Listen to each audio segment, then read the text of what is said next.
NatCon is one of the few conferences that actually cares about making life better for Americans outside of the Beltway. In places like Columbia City, Indiana, the small town where I grew up in and still live today with my wife, Amanda, and our 3 daughters. Look, I have lived the American dream. I'm the son of a union factory worker and a nursing home cook. I grew up in a trailer park, and now I'm standing before you as a freshman member in the United States Senate representing the great state of Indiana. I don't know about you, but it doesn't get any better than that. This is the greatest country in the history of the world. But I fear that that same American dream is slipping out of reach for way too many Americans. We all want our kids to live a better life than the one that we had. And that's what my parents did for me. They worked hard so that my 2 brothers and I would be better off and have a better opportunity, a better shot in this country than what they did. So how do we do that moving forward? I want to give you a little bit of history. I served for 8 years in the House before I got to the United States Senate earlier this year. But back in March of 2021, I was a member of the House, and I led the Republican Study Committee, the largest conservative caucus in the Congress. And I wrote a memo at the time, very concerned about the direction of our party and the conservative movement moving forward as President Trump left the White House back in 2021. And it was a memo that at the time got a little bit of attention. I called it the Working Class Memo. And I laid out in that memo how, thanks to President Trump, the GOP was now the party of the working class, and all of the political numbers and polling proved it. Our voters were now the blue-collar coalition in the country. The mechanics, the custodians, small business owners had overwhelmingly voted for President Trump in 2016 and 2020. Meanwhile, the Democrats were turning into the party of the elites. Wall Street and college professors were flocking to the Democrat Party. And I thought we were better off for it as a Republican Party. So that's why in the memo I argued that the only way that we could be successful as a party was cementing the GOP as the party of the working class. And that means a lot of things, but it means building an economy that puts American workers first, that makes it easier to raise a family, and makes it easier to buy a home. So that's why I was concerned earlier this week when I read something that really bothered me. It was a chart that showed that in 1950, half of Americans owned a home and were married by the age of 30. Can you believe it that today that number is only 12%? The American dream is not complicated. It's really simple. You put down roots, you start a family, and you give your kids a better shot than the one that you had, like the one that I lived in my life. But the sad reality is that that American dream is almost impossible for so many young Americans today. And this is more than just about a political fight. It's about preserving the American way of life in this great country. If people don't own anything and don't have a home that they're building and investing in, if they don't have a place to call a home, and if we let that life slip away, we lose the heart of what it means to be Americans. People have to have something that's worth fighting for. And that's why I remember Tucker Carlson saying something a few years ago that I've thought about a lot since. He said that the candidates who make it easier for 30-year-olds to get married and have children will win and will deserve to win.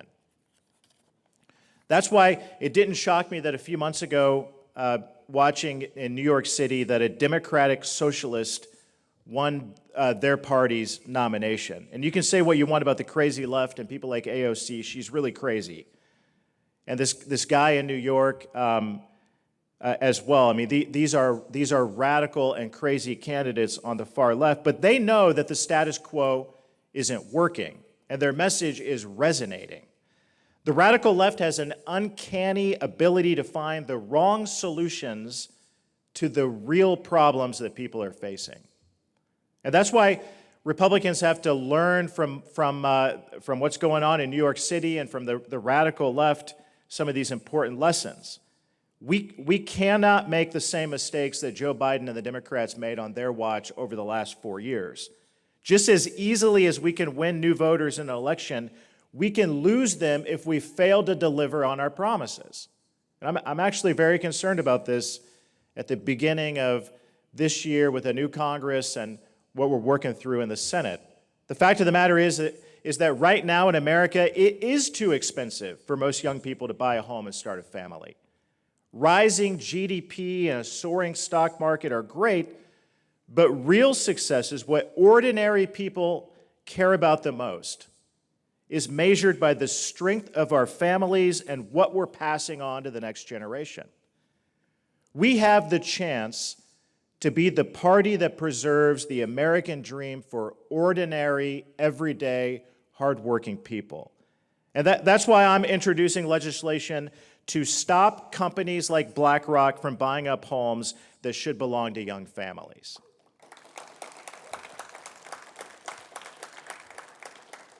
It's why I led legislation earlier this year to double the child tax credit.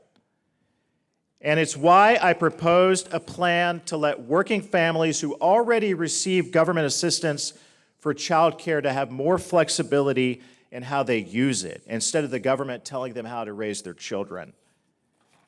It's why I've called on the Justice Department and the FTC to investigate price gouging in hospitals, in the egg industry, and the fire truck industry. And I found partners on the left in those efforts to call for those investigations.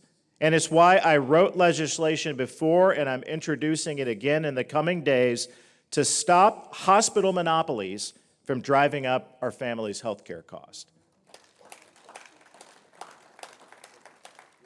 It's why I am proposing a bill to codify President Trump's tariffs and stop China from stealing our jobs.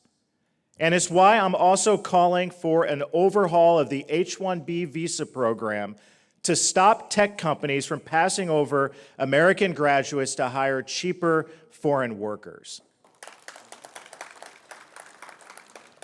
This is how we can be more serious as a party and a movement to help young families. It's why I sent that memo to my party leaders 4 years ago. At that time, we were in the battle for the soul of the GOP. On one side, you had President Trump, myself, and others who you've heard from in this conference, and you will later today, fighting for working families like the one that I was raised in. And we often forget history, but it wasn't that long ago, just a few years ago, that you had people like Liz Cheney on the other side, and the other old school, squishy, sellout Republicans that wanted to take our Republican Party back to the old school Republican Party. But thanks to President Trump's leadership, we have a new Republican Party. But I really think we have a lot of work to do to keep it that way. There are some in Washington, and I'm meeting a number of them in the United States Senate, on my side of the aisle, who are still resistant to embrace the America First agenda.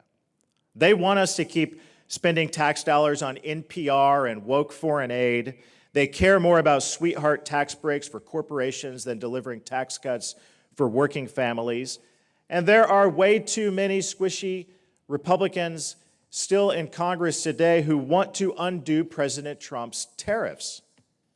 They are also pushing amnesty, and they want to sell out American workers for cheap labor. We can't let them do that. We need to continue to build this strong movement and change the way that Washington operates. Because I'm from a small town in Indiana. I grew up in a working class family. I understand what hardworking families in my state want from their government. It's not complicated. They want us to close the border. They want us to stop selling out to China and stand up to them for ripping us off and stealing our jobs. They want good-paying jobs that allows them to buy a home, raise a family, and live the American dream. Those are the people that we're fighting for. That's why all of you are here today. I'm proud to be the warm-up act this morning for a lot of great speakers that you're going to hear from, like my colleague and friend, Senator Josh Hawley, that you're going to hear from, in a little bit, and one of the most important and strongest voices in our movement, my friend Steve Bannon, who's going to be here later today too. Ladies and gentlemen, thank you very much for what you stand for being here. I'm glad to join you in the cause. Have a good day. God bless.